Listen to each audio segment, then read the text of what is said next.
ہر نعمت پر اللہ کا شکر ادا کریں. ہم اگر ماں باپ کے چہرے کو دیکھتے ہیں تو مقبول حج کا ثواب ملتا ہے. کیا یہ کم نعمت ہے؟ ہم اللہ کا شکر ادا کریں. اولاد کی طرف دیکھتے ہیں تو یہ وہ پھل ہے کہ ہر حال میں میٹھا ہی ہوتا ہے. جن کی اولادیں نیک ہو، جن کی اولادیں فرما بردار ہو، وہ میٹھا پھل ہی ہے. جب اولاد کی طرف دیکھیں تو پھر الحمدللہ کہا کرے. جب رزق حلال کی طرف دیکھیں پھر الحمدللہ کہا کرے. بیوی کی طرف دیکھیں تو بھی الحمدللہ کہا کرے. ہر نعمت پر اللہ کا شکر ادا کرے. یہ جو آنکھ ہے کتنی بڑی نعمت ہے. ایک لمحے کے لیے آنکھ بند کرے اور پھر تصور کرے ساری کائنات رنگینیوں کے باوجود اندھیرا ہی اندھیرا ہے. اللہ ایک آنکھ کی نعمت چھین لے، ہماری کائنات، ہماری ساری زندگی یہ تاریکی میں ڈوب جائے. اس آنکھ کی قیمت اس نابینا سے جا کے پوچھے جو پیدائشی نابینا ہے، جس نے اپنی ماں کا چہرہ بھی نہیں دیکھا، جس نے اپنے باپ کا چہرہ نہیں دیکھا. یہ آنکھ کتنی بڑی نعمت ہے کہ ہم گنبد خضرا کا نظارہ کر رہے ہیں، ہم کعبۃ اللہ کے نظارے کر رہے ہیں، ہم قرآن کی تلاوت کر رہے ہیں. یہ آنکھ کی نعمت کتنی بڑی نعمت ہے. الترغیب و ترہیب میں بھی امام منذری نے اور امام حاکم نے مستدرک میں یہ روایت نقل کی ہے صحیح سند کے ساتھ حضرت جابر سے کہ نبی پاک علیہ الصلوۃ والسلام ارشاد فرماتے ہیں بنی اسرائیل میں ایک آدمی تھا، رہبانیت اختیار کی، دنیا سے کٹ گیا. ان کے ہاں اس شریعت میں رہبانیت کی اجازت تھی، ساری دنیا سے کٹ کے آدمی اللہ کی عبادت کرے. اس شریعت میں نہیں ہے. آدمی ساری دنیا سے کٹ گیا، سمندر کے بیچ پہاڑی ہے، ٹیلا ہے، اس پہ جا کے عبادت کر رہا ہے. 500 سال اس نے عبادت کی ہے، 500 سال عبادت کی ہے.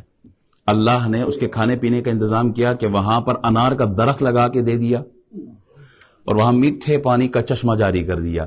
انار کھاتا ہے، میٹھے پانی کا چشمہ پیتا ہے اور عبادت کرتا ہے. اور اس طرح اس نے 500 سال گزارے ہیں. موت تو ہر انسان پہ آنی ہے، کل نفس ذائقۃ الموت. موت کا وقت آیا تو اللہ سے کہتا ہے یا اللہ میری دعا ہے، دعا یہ ہے کہ جب موت کا وقت آیا تو میرا سر سجدے میں ہو. اور دوسری دعا میری یہ ہے، خواہش یہ ہے کہ جب میری موت سجدے میں آئے تو میری باڈی اسی طرح محفوظ رہے، ناش جو ہے نا وہ ہڈی نہ بنے، اسی طرح ہی محفوظ ہو جائے. اللہ نے دعا قبول فرما دی. فرماتے روز قیامت جب وہ آدمی اللہ کے حضور پیش ہوگا تو اللہ کریم ارشاد فرمائے گا کہ اسے لے جاؤ، میری بخشش، فضل، کرم، اسے جنت میں لے جاؤ.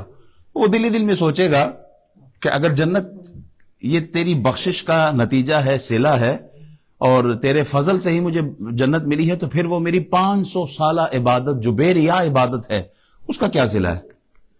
اللہ کریم علیم بذات الصدور ہے نا، وہ تو سینے کا حال جانتا ہے. اللہ نے فرمایا ٹھیک ہے فرشتوں لے آؤ، اس کی عبادت بھی لے آؤ اور ہماری نعمتیں بھی لے آؤ، اور ایک موازنہ کرتے ہیں، مقابلہ کرتے ہیں کہ اس کی عبادت زیادہ ہے یا میری نعمتیں زیادہ ہے. ایک آنکھ کی نعمت پلڑے میں رکھی گئی تو اس کی 500 سال کی عبادت گئی.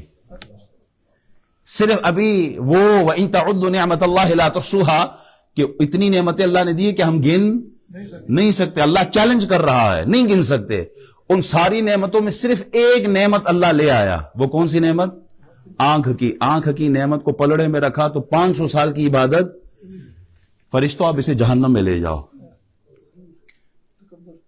اب اسے جہنم میں لے جاؤ. یا اللہ رب برحمتک ادخلنی الجنہ، اللہ اپنے فضل سے مجھے جنت میں بھیج دے. ہمارے عمل اس قابل نہیں، ہم تو پتہ نہیں، ہماری پہلی تو یہ کہ نمازیں ہی قضا ہو جاتی ہیں، عبادات میں کمی آ جاتی ہے، پھر اس سے اوپر یہ کہ اگر کوئی سجدہ کیا بھی ہے تو پتہ نہیں وہ قبول ہے یا نہیں ہے قبول. ہمارے اخلاص میں، ہمارے وضو کرنے میں اتنے مسائل ہوتے ہیں. کتنے لوگ ایسے جن کا وضو ٹھیک نہیں ہوتا. تو یہ ساری عبادتیں اگر ہم لے کے بھی جائے تو پتہ ہی قبول ہے یا نہیں. اگر قبول ہو بھی گئی تو کسی نعمت کے مقابلے میں رکھ لیا، ہمیں کیا ملنا ہے. ہم اپنے عمل پر بھروسہ نہیں، اللہ کے فضل پر بھروسہ ہے. اللہ نے پھر حکم دیا، ہاں اب چونکہ اب یہ فضل مان رہا ہے، فرشتوں سے جنت میں لے جاؤ، فرشتوں سے جنت میں لے جاؤ. اس لیے ہم عمل پر بھروسہ نہیں کرتے، سجدوں پر نہیں ہے، فقط اللہ کی ذات پر ہے کہ اللہ ہی ہمیں جنت عطا فرمائے۔